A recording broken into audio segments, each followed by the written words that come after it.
ప్రార్థన చేసుకుందాం. పరిశుద్ధుడైన మా పరలోకపు తండ్రి, నీ ఘనమైన నామములకు వందనాలు చెల్లిస్తున్నాం.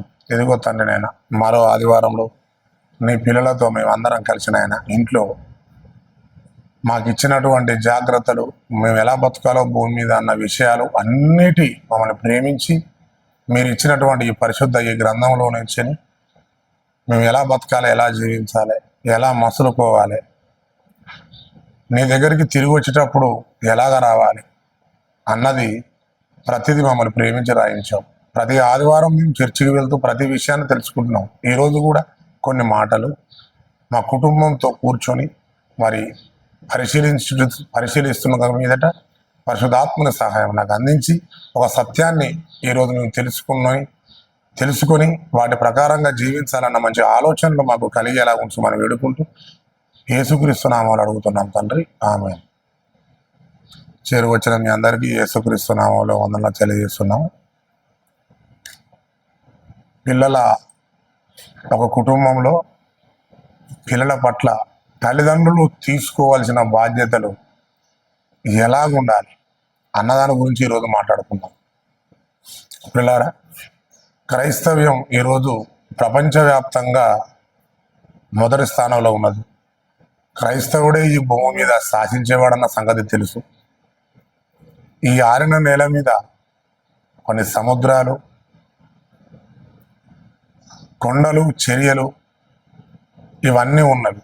కానీ ఆరిన నేల మీద క్రైస్తవుడు అనేవాడు ఈ ప్రపంచంలో అనేక దేశాలు ఎక్కువగా ఏ దేశాలు ఉన్నాయని చెప్పారంటే యేసుక్రీస్తును నమ్మిన దేశాలే ప్రపంచవ్యాప్తంగా ఉన్నాయి. అంటే క్రైస్తవుడు ఎందుకు ఎక్కువ దేశాలుగా క్రైస్తవులు ఉన్నారంటే మొట్టమొదటి నుంచి వచ్చిన ప్రతి మనిషి ఆదాము నుంచి అన్న సంగతి చాలా మందికి తెలుసు. వచ్చిన తర్వాత ఈ భూమి మీద ఎన్నో గ్రంథాలు వెసిలినాయి, ఎన్నో గ్రంథాలు ఉన్నాయి. కానీ నిజమైన గ్రంథమే దైవ గ్రంథం బైబిల్ అన్న సంగతి ప్రపంచంలో అందరూ చాలామంది తెలుసుకున్నారు. చాలామంది క్రైస్తవులుగా మారిపోయారు.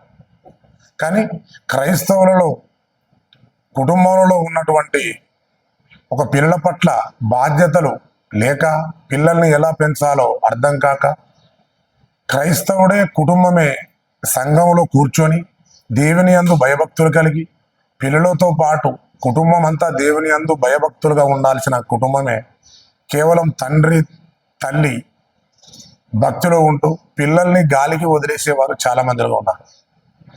ఎగ్జాంపుల్ చెబుతున్నా, నేను కూడా కావచ్చు, ఎవరైనా కావచ్చు. వాక్యం చెబుతున్న వారైనప్పటికీ కూడా, గొప్పగా మాట్లాడుతున్నప్పటికీ కూడా తన పిల్లలు దైవత్వంలో సరిగా రాలేకపోతున్నారు. ప్రార్థన కూడా చేయలేని దశలో కుటుంబాలు కూడా ఉన్నాయి క్రైస్తవ్యంలో. ఎందుకు ఇలాంటివి ఎందుకు జరుగుతుంది అని అంటే తల్లిదండ్రులు పిల్లలని పట్టించుకోవడం లేదు కనుకనే, పట్టించుకున్న వారు వినడం లేదు కనుకనే. మరి వారు వినకపోతే వాళ్ళకు నేర్పాల్సిన పద్ధతి ఎలా ఉంటుంది? ఒకవేళ వాళ్ళకు నేర్పించకపోతే దేవుడు ఎలాంటి తల్లిదండ్రులకు వేసే శిక్షలు ఎలా ఉంటాయి అన్నది ఈరోజు మనం నేర్చుకుందాం. నిజంగా చిన్నప్పుడే పుట్టుడుతోటే పిల్లలు దేవునిలో గర్భంలో ఉన్నప్పుడే మరి దేవుని వాక్యాలు ఆ గర్భం పైన పెట్టుకుంటే లోపల కూడా శిశువైనా వింటుందని చెప్పాలన్న సంగతి మనం తెలుసుకున్నాం. శాస్త్రం ప్రకారంగా కూడా మనం నేర్చుకున్నాం. తల్లి గర్భంలో మరి శిశువు ఉన్నప్పుడే మనం మాట్లాడుతున్న సంగతులు కూడా వింటారు. మనం ఎలా ఉంటామో మన పరిసరాల వాతావరణాన్ని బట్టే లోపల ఉన్నటువంటి శిశువు కూడా వింటాడన్న సంగతి మనం తెలుసుకుంటున్నాం ఈ మధ్య.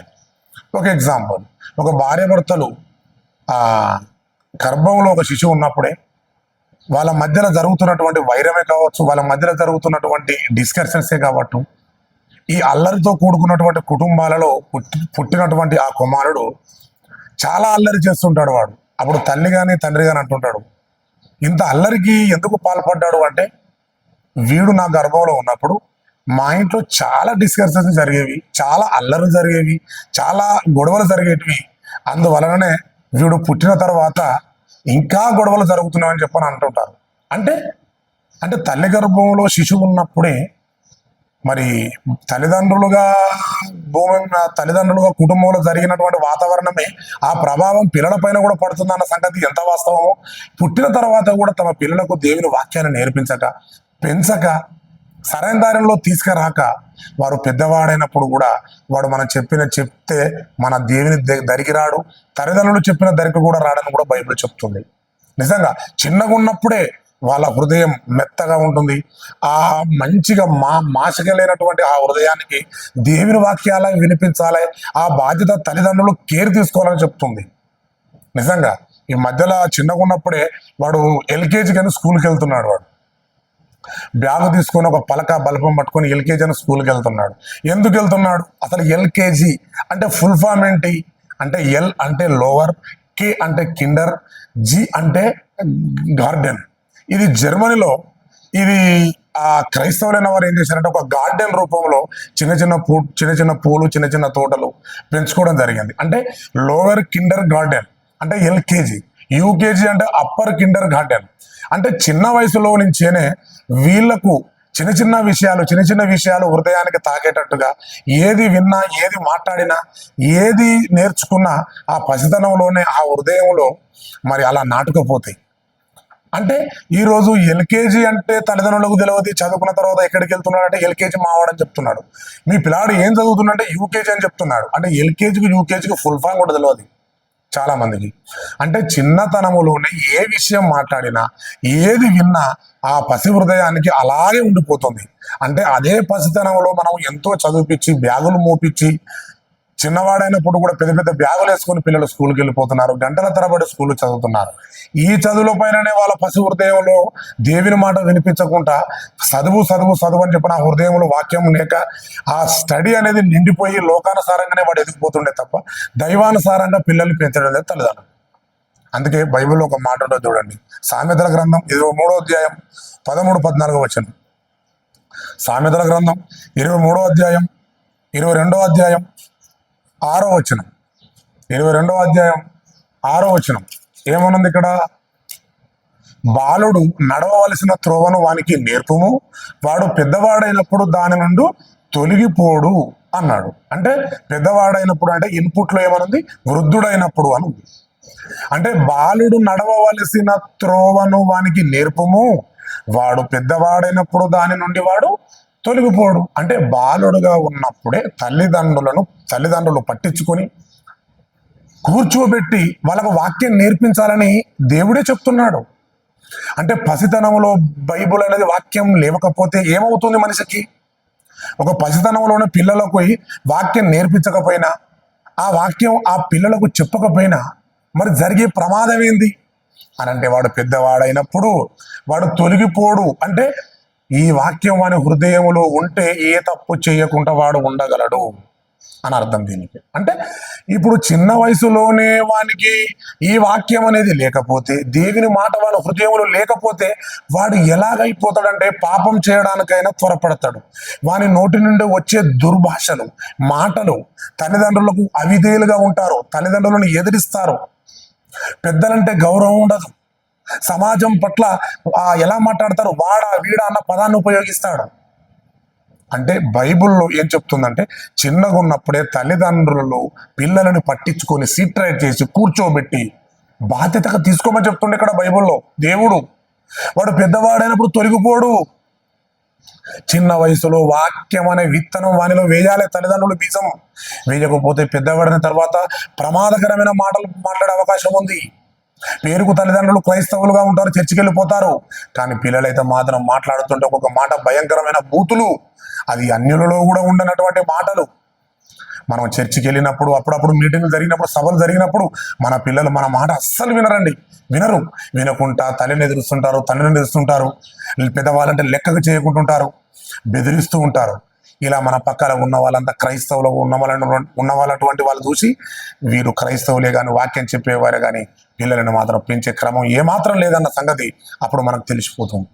అంటే దేవుని నమ్ముకొని వాక్యం ప్రకటిస్తున్నటువంటి ఆ కుటుంబంలోనే ఒక తండ్రిని తల్లిని ఎదిరిస్తున్నాడు అంటే మనం వాళ్ళ పట్ల మనం కేర్ తీసుకోవడం లేదు. వాడు పెద్ద పెద్ద తప్పులు చేసి ఇంటికి చెడు కార్యక్రమాలు తీసుకొచ్చి చెడు తిరుగుళ్ళు తిరిగి దేవుని నమ్ముకొని బైబిల్ చేత పట్టుకొని క్రమం తప్పకుండా చర్చికి మనం వెళ్తున్నప్పటికీ మన పిల్లలని బాలుడు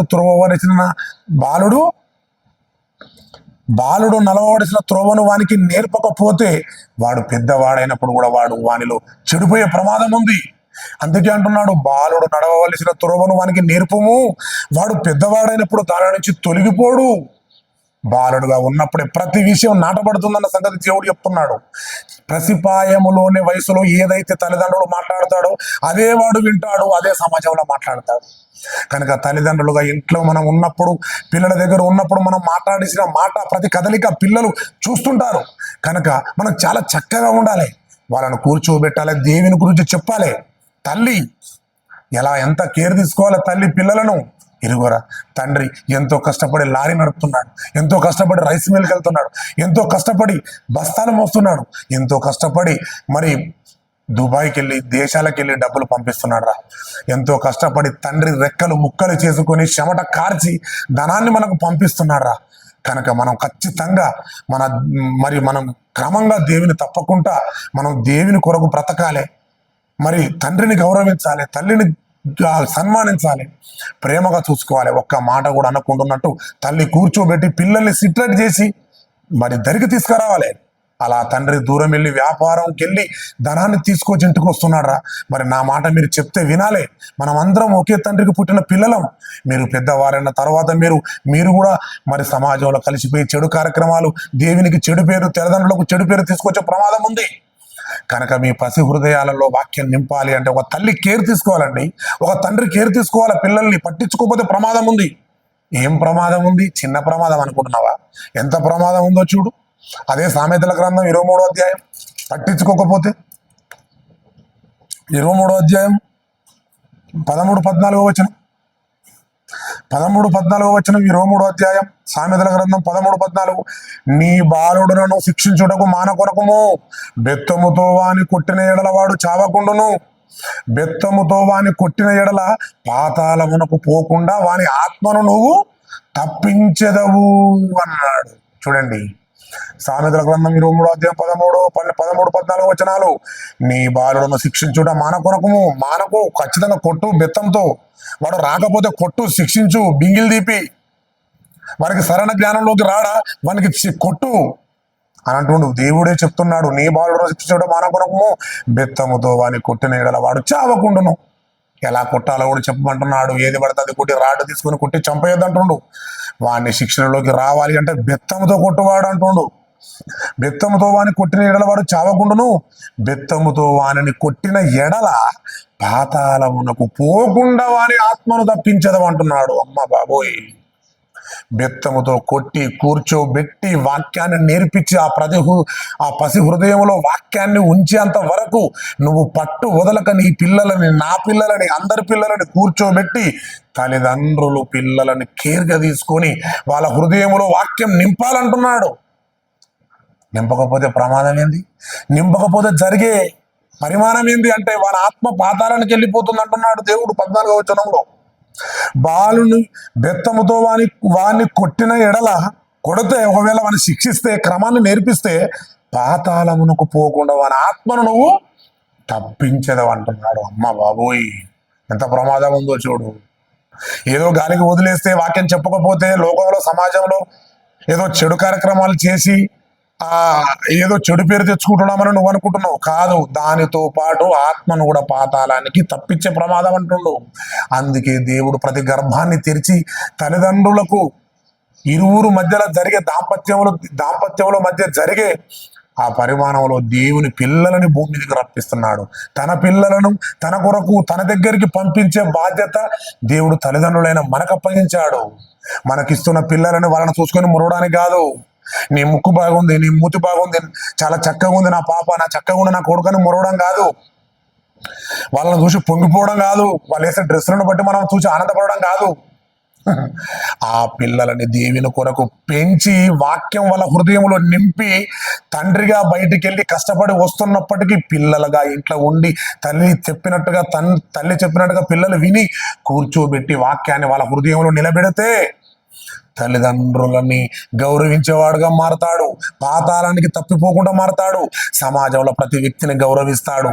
నోటు నుండి వచ్చే ప్రతి మాట వాడు వీడు అన్న పదం రాక ఏమండి బాగున్నారన్న పదాన్ని ఉపయోగిస్తాడు. గౌరవిస్తాడు, ప్రతి ఒక్కరిని కుర్చేస్తాడు. బైబిల్ ప్రతి ఒక్కరిని గౌరవించమని చెప్తుంది. సంస్కారం నేర్పుతుంది బైబిల్. చిన్నతనంలో నుంచే బైబిల్ వాక్యాన్ని నేర్చుకొని అది హృదయంలో పెట్టుకున్నట్టయితే పెద్దవాడిని గౌరవించేది నేర్చుకుంటావు, తల్లిదండ్రులను ప్రేమిస్తావు, వీళ్ళందరి సృష్టిని యావత్తును కలిగించిన సృష్టికర్త అయిన నీ తండ్రిని నువ్వు ప్రేమిస్తావు. ఇంత నేర్పుతుంది బైబుల్. చిన్నతనంలో పసితనంలోనే మనం లూజ్గా వదిలేస్తున్నామండి మన పిల్లల్ని. చాలా డేంజర్. లెక్క అడుగుతాడు మనల్ని. నీకు ఇచ్చినటువంటి గొప్ప పిల్లలు లేక ఏడ్చావే, పిల్లలు లేక బాధపడ్డావే, మరి ఇదిగో నీకు పిల్లల్ని ఇస్తున్నాను, ఇచ్చాడు. ఆ ఇచ్చిన పిల్లల్ని నువ్వు భూమి మీద క్రమంగా నేర్పగా, వాక్యం కొరకు ప్రకటించగా, వాళ్ళలో పాటలు వాళ్ళ నోటుకుంటా పాటలు పార్పించి వాక్యం చదివిపించి క్రమశిక్షణలో నువ్వు పెంచకపోతే శిక్ష చెబుతున్న నాకుంది, ప్రతి కుటుంబానికి ఉంది. నువ్వేదో మురవడానికి కాదు నీకు ఇవ్వడానికి పిల్లల్ని, నువ్వేదో పొంగిపోవడానికి కాదు పిల్లలు ఇస్తుంది నీకు. తన దగ్గరికి మరణించేంత వరకు భూమి మీద తన పిల్లలని తన దగ్గరికి తీసుకుపోవాలి అంటే నీకిస్తున్న ఆయన పిల్లలని నీ పిల్లలుగా ఇచ్చి తన కొరకు పెంచి ఆయన దగ్గరికి తీసుకురావాలంటున్నాడు. కానీ ఈరోజు ఎలా ఉంది సమాజం? అందుకే చూడు ఎలా అంటుండో బైబిల్లో ఒక మాట చూడు, ఎంత ప్రమాదమో. చిన్న వయసుల్లో చిన్నపిల్లలు మాట్లాడే భయంకరమైన మరి మాటలు ఎలాగుంటారో భవిష్యత్తు చెప్పింది బైబిల్. సామెతల గ్రంథం 22వ అధ్యాయం 15వ వచనం. సామెతల గ్రంథం 22వ అధ్యాయం 15వ వచనం. బాలుని హృదయములో మూఢత్వం స్వాభావికము పుట్టును అంటున్నాడు. అబ్బా, ఎంత ఘోరం అండి ఇది. బాలుని హృదయములో మూఢత్వం స్వాభావిక పుట్టును అంట. 10-11 ఏళ్ళకే చెడ్డ మాటలు మాట్లాడతాడట. బైబిల్ చెప్తుంది, దేవుడు చెప్తుండు. బాలుడు హృదయంలో మూఢత్వం స్వాభావికం పుట్టును, శిక్ష దండము దానిని వానిలో నుండి తొలివేయము, తొందరగా పట్టించుకోవాలని అంటాడు. అంటే చిన్న వయసులో ఉన్నటువంటి హృదయమే స్వాభావికంగా మారిపోతుందంట. దేవుడు అంటాడు, అంటే 12 ఏళ్ళకే నువ్వు ఇంత పెద్ద మాట అన్నావురా అని అన్న సందర్భాలు మనం వింటాం చూడు. కొంతమంది 12 ఏళ్ళు లేవు 60 ఏళ్ళ మాట మాట్లాడిండండి వాడు అంటుంటాం మనం. 14 ఏళ్ళు లేడు 80 ఏళ్ళ ముసలివాడు మాట మాట్లాడిండంటాం. బైబిల్ చెప్తుంది ఇక్కడ. అందుకే బాలుని హృదయములో మూఢత్వము స్వాభావికం పుట్టును అని డైరెక్ట్ గా దేవుడే చెప్పేస్తున్నాడు. కనుక అంత చెడు చిన్న వయసులోనే మాట్లాడుతుంటే ఆ మాటలు ఏందండి? పెద్ద వాళ్ళు మాట్లాడేసినటువంటి ముసలమ్మ ముచ్చట్లు 16 ఏళ్ళు 13 ఏళ్ళకే ఒక చిన్నవాని హృదయంలో గలాంటి స్వాభావికం ఉందంటే తల్లిదండ్రుల పెంపకం లేదు, తల్లిదండ్రుల పెంపకం లోపం. పిల్లల్ని పట్టించుకోవడం లేదు. వాళ్ళ ఆనందాలకు వాళ్ళ సంతోషాలకు పిల్లల్ని పట్టించుకోగా వాడు ఒరిపిస్తే మనకేదో టెన్షన్ అయిపోతుందని చెప్పని గాలికి వదిలేసిన కుటుంబాలు కూడా ఉన్నాయి. పిల్లల్ని తప్పు, ప్రమాదంలోకి వెళ్ళిపోతాం. దేవుడు ఇస్తున్న ప్రతి పిల్ల తన బిడ్డగా మన బిడ్డగా ఇచ్చి తన దగ్గరికి చేర్చాలని పిల్లల్ని ఇస్తున్న ప్రతి కుటుంబానికి. కానీ పెంపకం చాలా లోపం ఉందండి. చాలా మంది కొన్ని కుటుంబాలలో పిల్లరా, మా బిడ్డకు మా కూతురుకు వంటగది ఎక్కడుంటుందో తెలియదన్న కుటుంబాలు లేవా? నా పిల్లలకు ఎలాంటి కష్టం లేకుండా చాలా కష్టపడి చూసుకుంటున్నాను అంటుంటాడు. తప్పు. నీ పిల్లలకు కష్టం అంటే ఏందో తెలవాలి. నీ కుటుంబం నీ పిల్లలకు కిచెన్ ఎక్కడుందో తెలవాలి. బోళ్ళు తోమిపియాలి, అంట్లు తోమిపియాలి, ఇల్లు ఊడిపియాలి, బట్టలు ఉతికిపియాలి. కష్టం అంటే ఏందో తెలవాలి. మా పిల్లల్ని ఇంతవరకు మేము అసలు కష్టపెట్టలేదండి. ఎంతో కష్టపడి బీడులు చేసుకుంటైనా సరే ఇంగ్లీష్ మీడియం చదివించుకుంటున్నామండి. ఏ కష్టం చేయలేదండి నా కుటుంబంలో అంటారు. తప్పు. ప్రతి మనిషికి కష్టం అంటే ఏందో తెలియాలి. తల్లిదండ్రులు పడుతున్న కష్టాలు పిల్లలకు చూపించాలి. ఆ కష్టం ఏందో తెలియజేయాలి. కూరగాయలకు పంపించాలి, మార్కెట్కు పంపించాలి. ప్రతి కష్టం అంటే ఏందో తెలియాలి. ప్రతి కష్టం మనమే చేసి పిల్లలకి ఇస్తే పెద్దవారైన తర్వాత ఎంతమంది అండి తల్లిదండ్రులను వదిలేసి మేము ఎక్కడో బతుకుతున్నామని చెప్పని వెళ్ళిపోయిన కుమారులు లేరా? జాబ్ రాగానే తల్లిదండ్రులు వదిలిపెట్టి, తన భార్య రాగానే మురిచిపోయి, అత్త మామలని వదిలిపెట్టి, తల్లిదండ్రులు వదిలిపెట్టి ఎక్కడో రూమ్ తీసుకుని హైదరాబాద్లో, బెంగళూరులో, ముంబైలో హ్యాపీగా బతుకుతున్న కుటుంబాలు లేవా? అందరికీ దూరం ఉండి. ఇది మరి పుట్టిన తర్వాత సంతోషపడ్డావు, ఆనందపడ్డావు, సమస్తాన్ని లారీ నడిపావు, బస్సు నడిపావు, ఎంతో కష్టపడి ఇంగ్లీష్ మీడియాలు చదివిపించి గొప్పగా చదివిపించి ఒక స్థాయికి తీసుకొచ్చిన తర్వాత ఆ పిల్లలకు ఏ కష్టం లేకుండా, కష్టం అంటే ఏందో చూపించకుండా వానికి ఒక స్థాయికి తీసుకొచ్చిన తర్వాత వాడు మిమ్మల్ని పట్టించుకోకుండా పోతున్నాడంటే కారణం ఏంటి? అదే చిన్నగా ఉన్నప్పుడు దేవుని గురించి చెప్పుంటే, దేవుడు తల్లిదండ్రులను గౌరవించాలి, సన్మానించాలి అని చెప్పుంటే, వానికి కష్టం అంటే ఏందో చూపిస్తే, చెమట అంటే వానికి రాల్చేటట్టుగా నువ్వు పొలానికి పంపించుంటే తల్లిదండ్రులను గౌరవించేవాడు, దేవుని గౌరవించేవాడు, సమాజాన్ని గౌరవించేవాడు. అందుకే పిల్లల పట్ల తల్లిదండ్రులు శ్రద్ధ వహించాలి, కూర్చోబెట్టాలి, నేర్పించాలి. పట్టించుకోవడం లేదు. ఈరోజు ఓల్డ్ ఏజ్ అని చెప్పని ఎన్నో ఉన్నాయి, ఆశ్రమాలు 50 ఏళ్ళు 60 ఏళ్ళు కాగానే అక్కడ ముసలి వాళ్ళని వదిలేసి పీడ వదిలిపోయిందని చెప్పి అనుకొని ఎంతో మంది తల్లిదండ్రులను అక్కడ వదిలేసి దూరంగా బతుకుతున్న వాళ్ళు లేరా సంతోషంగా? వారు బాత్రూమ్ పోతే పట్టించుకొని వాళ్ళు కట్టుకునే చీరలు, వాళ్ళ బతుకుతున్న విధానం ఈరోజు పిల్లలుగా ఏం పట్టించుకోవడం. క్రమం ఎక్కడ తప్పిందంటే బాలుడుగా ఉన్నప్పుడే ఆ పసి హృదయంలో ఏమి నాటక ముందుకే, చెడు రాకముందుకే దేవుని వాక్యం నేర్పించు అంటున్నాడు, పట్టించుకో అంటున్నాడు. పట్టించుకోకపోతే ప్రమాదం. ఏం ప్రమాదం? పాతాళానికి వెళ్ళిపోయే ప్రమాదం. చివరికి నిన్ను పట్టించుకుందే కాక, సమాజాన్ని గౌరవించిందే కాక, చివరికి మన ఆత్మ పాతాళానికి పంపించే కారకులు ఎవరైతారంటే తల్లిదండ్రులు. కనుక తల్లిదండ్రులు పిల్లల పట్ల ఖచ్చితంగా దగ్గరకు తీసుకొని వాళ్ళ వాక్యం నింపాలి. వాళ్లకు దేవుడు అంటే ఆయన ఏందో అన్నది వాళ్ళ హృదయంలో పెట్టాలి. అప్పుడే అండి దేవుడు అంటే భయం, తల్లిదండ్రులు అంటే గౌరవం, సమాజం అంటే గౌరవం ఉంటుంది. పిల్లల్ని పెంచే భవిష్యత్తు నిజంగా తల్లిదండ్రులకు మనపైనే ఉంచాడు దేవుడు. కొడుకు పుట్టగానే చాలా మంది ఆనందపడతారు, సంతోషపడతారు. కానీ ఒక కవి అన్నాడు, ఏందో తెలుసా? కొడుకు పుట్టగానే కాదు సంతోషం, వాడు పెరిగి పెద్ద అయిపోయిన తర్వాత సమాజం వాడిని గుర్తించి బలా నమ్మకమైన మంచివాడా అని చెప్పని అన్నప్పుడే ఆ తండ్రికి సంతోషం. మరి పుట్టిన తర్వాత నాకు కుమారుడు పుట్టినని చెప్పని పండగ చేసుకుంటావు, మెనమామని పిలిపిస్తావు, ఎంతో మందిని పిలిపిస్తావు, మరి గొప్ప గొప్ప కార్యక్రమాలు విందు చేయిస్తావు. పుట్టిన తర్వాత తల్లిదండ్రులు ఆనందపడుతున్నారు. పెద్దగైన తర్వాత ఎవరి గురించి అయితే పుట్టిన తర్వాత ఆనందపడ్డావో వాడు పెద్దవాడిన తర్వాత మిమ్మల్ని పట్టించుకోక, ఓల్డ్ ఏజ్ ఆశ్రమంలో పారేసి పట్టించుకోక, తల్లికి ఎదురు తిరుగుతాడు, తండ్రికి ఎదురు తిరుగుతాడు. నువ్వు తల్లిదండ్రులు పెట్టిన డబ్బులు ఖర్చు పెట్టి చదివిపించిన వానికి కాస్తంత విశ్వాసం ఉండక ఇంత భయంకరంగా మాట్లాడుతాడు. కారణం ఏంటంటే వాడు బాలుడుగా ఉన్నప్పుడు వానికి వాక్యం నేర్పించలేదు కనుక, వాళ్ళు పసితనంలో హృదయంలో ఉన్నప్పుడు వానికి వాక్యం అనేది నాటించలేదు కనుక, దేవుడు అంటే భయం ఏదో చెప్పలేదు కనుక, మన కొరకు ప్రాణం పెట్టినని ఏ సంగతి చెప్పలేదు కనుక, తల్లిదండ్రులు పిల్లల్ని పట్టించుకొని మరి ఈ విధంగా క్రమంగా నేర్పించలేదు కనుకనే క్రైస్తవుడే ఈరోజు మందు తాగుతాడు, క్రైస్తవుడే ఈరోజు చెడు కార్యక్రమాలు చేస్తాడు, క్రైస్తవుడే పెద్దవాడిన తర్వాత ఒక పెద్ద బూతు మాటలు మాట్లాడుతున్నాడు. అమ్మ బాబోయ్, మీరు దేవుడు గొప్ప దేవుడు, చర్చికి వెళ్తారు, బైబిల్ పెట్టుకుని వెళ్ళిపోతాడు, ఇంత లేడు, ఇంత పెద్ద మాట అన్నాడు అని చెప్పని అంటాడు. కారణం తల్లిదండ్రులుగా ఉన్నప్పుడు పిల్లల్ని పట్టించుకోలేదు కనుకనే, గాలికి వదిలేసిండు కనుకనే వాడు కటైపోయిన పతంగిలాగా వాడు అలా మాట్లాడుతున్నాడంటే కారణం తల్లిదండ్రులు పట్టించుకోలేదు కనుకనే.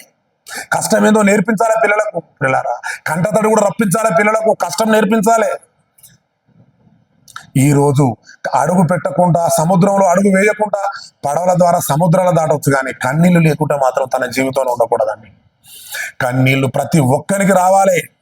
కుటుంబంలో పెరుగుతున్న కష్టాలు పిల్లలకు చెప్పాలి. నెలకు నువ్వు కట్టే ఈఎంఐ గురించి చెప్పాలి, నెలకు కడుతున్న ఫీజుల గురించి చెప్పాలి, మనకు ఏముందో పరిస్థితి ఏం లేదో అని చెప్పాలి.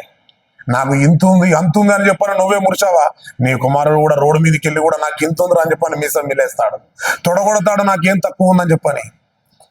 గర్వం వస్తుంటది పిల్లలకు. మనకెంతున్నా ఏది లేదన్నా చెప్పాలి పిల్లలకు. కష్టం అంటే ఏందో పిల్లలకు కూడా చూపించాలి. అప్పుడే వాడు కష్టం అంటే తెలిసినప్పుడే వానికి కూడా కష్టపడాలన్న ఆలోచన కలుగుతుంది. తల్లిదండ్రులు నన్ను కష్టపడి ఈ స్థాయికి తీసుకొచ్చారన్న సంగతి అతనికి తెలుస్తుంది. ఇంతకు పుట్టిన కారణం జన్మ తెలుసుకుంటాడు, దేవుని గురించి చెప్తాడు వాడు. ఇంత తెలియాలంటే పసిబాలుడుగా ఉన్నప్పుడు ఇంట్లో కూర్చోబెట్టి వాళ్ళలో వాక్యం నింపాలి. కనుక మరి పిల్లలని తల్లిదండ్రులుగా పట్టించుకొని వాళ్ళని దేవుని వైపు మళ్లించాలి. అవకాశం దశ ఏదంటే బాల్య దశ.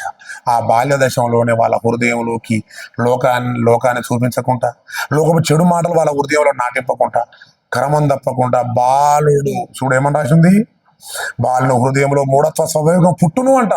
ఎంత ప్రమాదం చెప్తుండు. కనుక బాలుడు స్వాభావికం, ఆ మూఢత్వం పుట్టక మునిపే మనమందరం పిల్లలని క్రమంగా తీసుకొచ్చి ఆ వాక్యం అనేది విత్తనం బీజనం చిన్నగా ఉన్నప్పుడే వాళ్ళ హృదయాలు నింపినట్టయితే వాడు పెద్దవాడైనప్పుడు దాని గురించి తొలగిపోక సమాజంలోకి వెళ్ళి వాక్యం ప్రకటించగలడు, సృష్టికర్త అయిన దేవుణ్ణి గుర్తించగలడు, తనకు పుట్టించినటువంటి తల్లిదండ్రులను వాడు గౌరవించగలడు, సమాజంలో కూడా మంచి పేరు తెచ్చుకోగలడు, పరలోకంలో తండ్రి ఆనందపడతాడు.